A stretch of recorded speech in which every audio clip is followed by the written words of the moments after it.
Welcome to the Critically Clueless. I'm TheMonk, and today I'm going to be doing a review on Railway Empire Complete Edition. It's the Industrial Revolution and the Steam Locomotive Revolution, conquering the continents of the known world. This collection contains 8 DLCs: Mexico, the Great Lakes, Crossing the Andes, Britain, France, Germany, Northern Europe, and Down Under. So Railway Empire is published by Calypso Media and it's developed by Gaming Minds. Now Calypso actually sent me the key for this game, so a big thank you to Calypso for doing that. It's currently on PC, PlayStation and Xbox. It's described as a simulation strategy game. It's currently priced up at £34.99 on console, or around £20 if you're on Steam, and of course around $40 if you are one of our American audience members.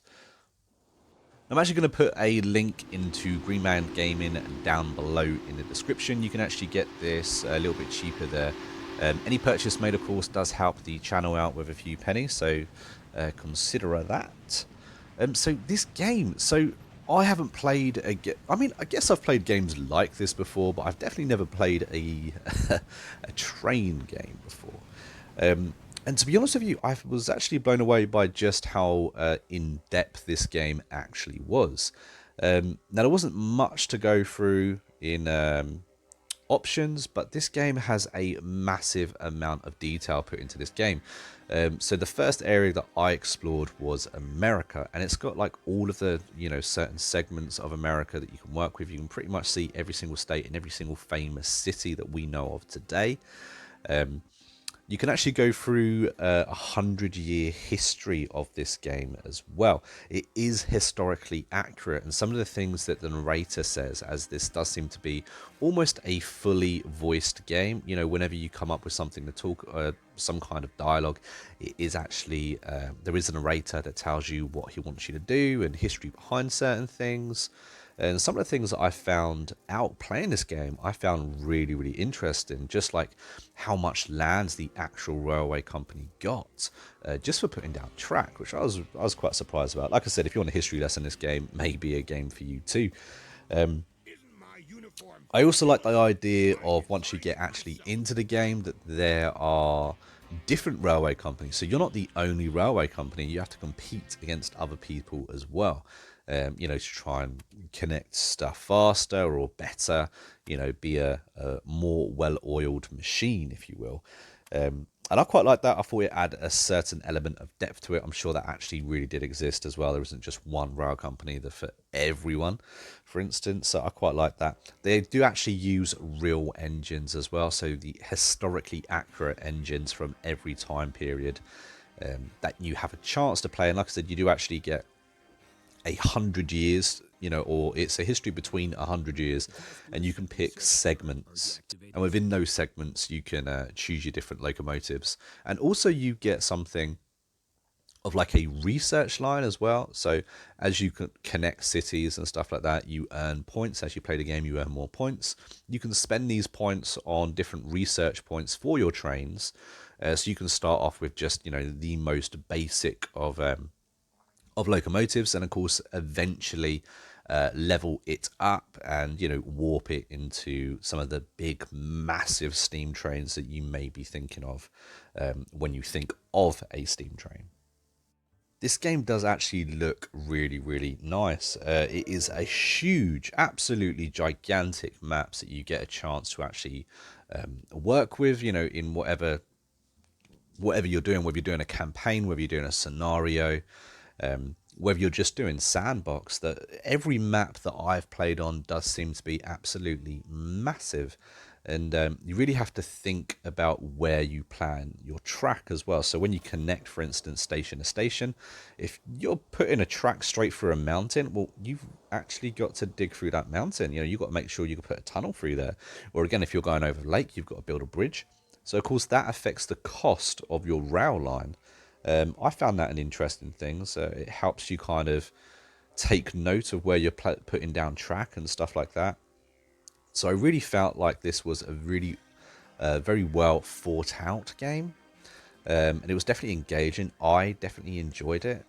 Would I buy it? Yes, I think I would. I think I mean, it's a long game. It's not a game that you can just complete inside a day.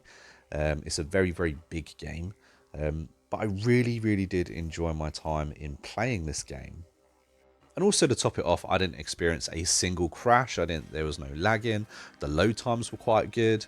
I can't really say too much bad about the game. I mean, for me, the story wasn't exactly very engaging. After all, you are just building, a rail company, and that's pretty much the entire story behind the game. Obviously, the history behind what you're doing is something different. I like that they include that within the game, and so that adds a little bit to the story. I don't know if you are a history buff, but for any history buffs out there, like I've said already previously, this is going to be a game that could very well intrigue you, and it will definitely tick the boxes of a few different people. I'm actually going to give this game a pretty massive 7 out of 10. Like I said, I did enjoy myself playing this game. It's a very big game. I think it's very well priced. I think, considering it's only £35, it's only been out a couple of months. It's a really well priced game, and it is a gigantic game with many, many different features. You can even build up your cities, and stuff like that too. So I find that really interesting, and how you connect businesses, and eventually, if you've got enough money, you can actually buy these businesses. Buy them outright. You'll get like a notified saying that they need to sell up. Do you want to buy it? And you can see how these companies back then, they got so rich, and they got so many different businesses and so much land. Because at the time they had the means to do so. I've got to say, one of my favourite modes in this game would have been the Sandbox Mode, though. You get unlimited money, and you can pick whatever state you want to start in, or where you want to start, whatever DLC you want to start on. And you just got free reign. There's no rival train companies or anything like that. You literally get free reign to do whatever it is you want to do with unlimited money. And I found that quite enjoyable to actually, plan out a track and set up routes and all that sort of different thing. But yeah, I thought the game was really, really engaging. It definitely got a massive thumbs up from me. Like I said, 7 out of 10 on my channel is actually pretty bloody good. So yeah, so guys, if you've enjoyed this review, don't forget to hit that like button and of course to subscribe. And if you have any comments on this game, let me know down below, and I'll try my best to make sure that I reply to everyone. What do you think of this game? Is this going to be a game that you want to play? Calypso, they're kind of famous for making these type of games, these simulation builders. They've done it. They've done quite a few in recent time of these type of games. So I can totally see why Calypso were on this type of game, and I think that they delivered on exactly what I would have expected from it. So yeah, all round pretty good. Anyway, I've been a monk, and I've been a critical curious. I'll stop waffling on now, and I'll see you guys in the next video real soon.